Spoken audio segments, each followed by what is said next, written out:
ज्योति को मायके भेज दे, पहला सावन है, तेरे ऊपर भी भारी है, भेज दे इसे।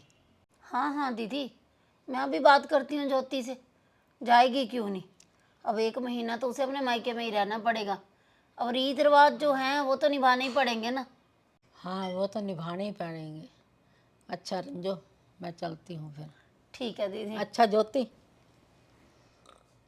रुक जाते थोड़ी देर और।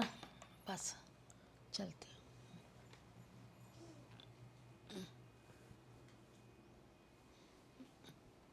ये तो अच्छा दीदी ने बता दिया, मुझे तो याद ही नहीं था कि सावन चढ़ गया। ज्योति, हाँ जी मम्मी। ऐसा कर ज्योति, तू ना जाके अपनी पैकिंग कर ले और अपने भाई को फ़ोन कर दे। कल से बेटा सावन चढ़ने वाला है। और ना मुझे तो याद ही नहीं था कि सावन में तो हमारे घर में रिवाज है, सास बहू इकट्ठा नहीं रहती, सास के ऊपर ना भारी होता है। तो पहला सावन तो लड़कियों को अपने मायके में ही बिताना चाहिए। तो अपने भाई को फ़ोन कर। नहीं मम्मी, मैंने मायके नहीं जाना। आपको तो पता है मेरे मम्मी पापा तो है नहीं। भाई और भाभी ने शादी की है, उन्होंने तो जान छुड़ा ली। मैं क्या करने जाऊंगी। नहीं मम्मी, मैंने नहीं जाना। अरे ऐसे कैसे नहीं जाना, तुझे पता नहीं है कि अभी बुआ जी क्या बता के गए हैं। तू भी तो सुन ही रही थी कि हमारे में भाई रिवाज है। वैसे भी मुझे कुछ हो गया तो ना भाई, मुझे तो ये बात तेरी मंजूर नहीं है। तेरे भैया भाभी के पास तो नहीं रह सकती, तो तेरे चाचे ताए तो हैं, बुआ है, मासी है, किसी के घर पे भी चली जाए 1 महीने के लिए, पर यहाँ पे नहीं मैं तुझे अब रखूँगी 1 महीना। पर मम्मी, मैंने नहीं जाना अपने मायके। मम्मी, अगर भाभी नहीं मायके जाना चाहते तो फिर आप ज़बरदस्ती क्यों कर रहे हो। अरे अंजलि, कैसी बातें कर रही है तू। रीत रिवाज तो जो होते हैं वही होते हैं ना। अभी तेरे बुआ आए थे, वो भी बोल के गए हैं कि बहू को सावन चढ़ गया है, अब नहीं रखना घर पे, 1 महीने के लिए भेज इसके मायके। और तू भी तो आई थी, तेरी शादी के बाद पहला सावन था, तू भी तो यहीं पे रुकी थी 1 महीना।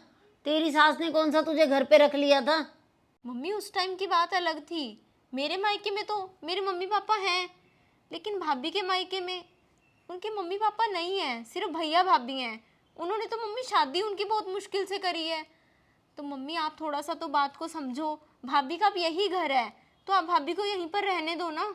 भाभी भाभी लगा रखा है तूने, तुझे अपनी माँ की कोई फिक्र नहीं है। अगर मुझे कुछ हो गया तो सास के ऊपर भारी होता है, सास के ऊपर, बहू का कुछ नहीं जाएगा। मम्मी, आप ये कैसे पुराने रीति रिवाजों में पड़े हो। आजकल इन रीति रिवाजों को कौन मानता है। कोई माने ना माने, मैं तो मानती हूँ भाई।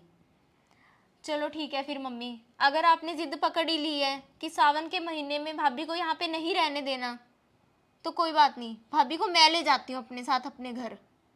भाभी, चलो भाभी, मैं आपकी पैकिंग करवाती हूँ। ले जा ले जा।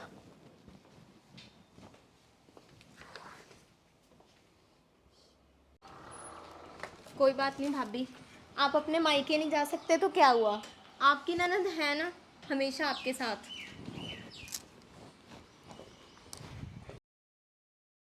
ज्योति। अरे आ गया आशु। हाँ मम्मी, मैं तो आ गया। पोहा बन गया जी। हाँ हाँ बेटा, अभी ला रही हूँ मैं। ले आओ।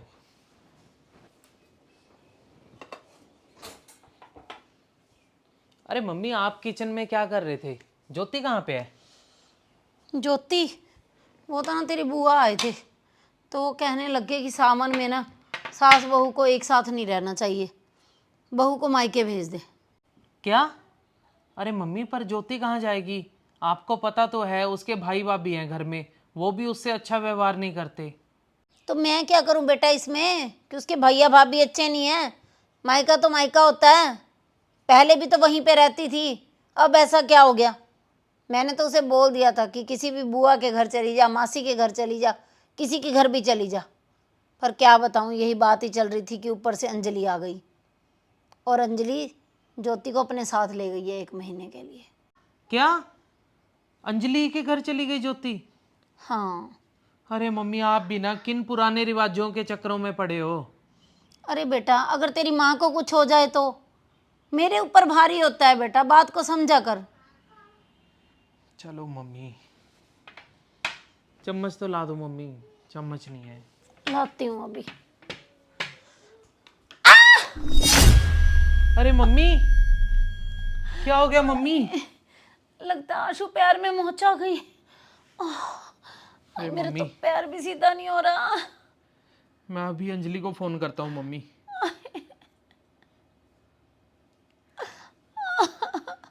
हेलो अंजलि, मम्मी गिर गए, चोट लगी है मम्मी के, जल्दी आ जा।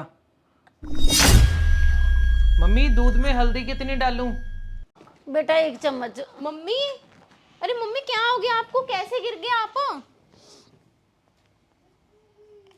वो बेटा बस मैं आशु के लिए पोहा लेके आ रही थी और गिर पड़ी, मांस फट गया पैर का।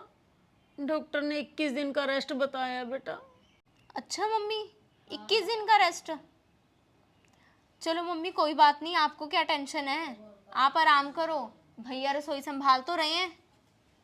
अच्छा हुआ मम्मी कि भाभी को मैं अपने साथ ले गई, वरना आप तो उनका नाम लगा देते कि भाभी सावन में मायके नहीं गई तो इसलिए मेरे चोट लग गई। क्यों मम्मी, आप अब भी ये सारे पुराने रीति रिवाजों में पड़ रहे हो? सास बहू के सावन में एक साथ रहने से कुछ नहीं होता, और अगर कुछ होना हो तो वो तो वैसे भी हो गया। चलो मम्मी करो आप आराम, चलती हूँ मैं, भाभी को घर पे अकेला छोड़ के आई हूँ। अरे रुक निकम्मी रुक, तेरी माँ के चोट लग गई है, ऊपर से अब भी तू जा रही है। एक तेरी भाभी को ले गई, ऊपर से अब आप भी जा रही है। कौन करेगा घर के सारे काम? ऐसा कर, जा पहले ज्योति को लेके आ यहाँ पे। ज्योति के बिना तो घर 2 घंटे में ही सूना हो गया है, और मुझे भी समझ आ गया है कि जो होना होता है वही होता है। अब बहू ही करेगी मेरी सेवा या तू करेगी? जा उसे लेके आ, अपनी मैं ये ऐसी पुराने रीति रिवाजों में पढ़ूंगी। सावन का महीना है तो क्या हुआ, सास बहू इकट्ठे मनाएंगे हम सावन। चलो शुक्र है मम्मी कि आपको जल्दी समझ आ गई ये बात। बस लोगों को भी समझ आ जानी चाहिए। बहुत सारे लोग क्या करते हैं, रीति रिवाज के नाम पर ज़बरदस्ती बहू को भेज देते हैं। भाई 1 महीना यहाँ तूने नहीं रहना। बहुत सारी लड़कियाँ मजबूर भी होती हैं, ऐसा नहीं है कि हर कोई। वैसे तो मायके जाने का हर लड़की को शौक़ होता है, यही होता है कि कब सावन का महीना आए, कब कब हम मायके जाएं। परंतु बहुत सारी लड़कियां मजबूर भी होती हैं। तो सावन में मैं तो यही कहूँगी कि बहुत बढ़िया मौसम होता है, तो ऐसे में पति पत्नी को भी दूर ना किया जाए। तो आप लोगों को हमारी ये छोटी सी स्टोरी कैसी लगी? अच्छी लगी तो इसे शेयर ज़रूर कर देना। और जो नए लोग हमारी स्टोरी देख रहे हैं, ऐसी ही और स्टोरी देखने के लिए मनचंदा फैमिली व्लॉग और अंजलि मनचंदा को फॉलो कर लीजिए। बाय।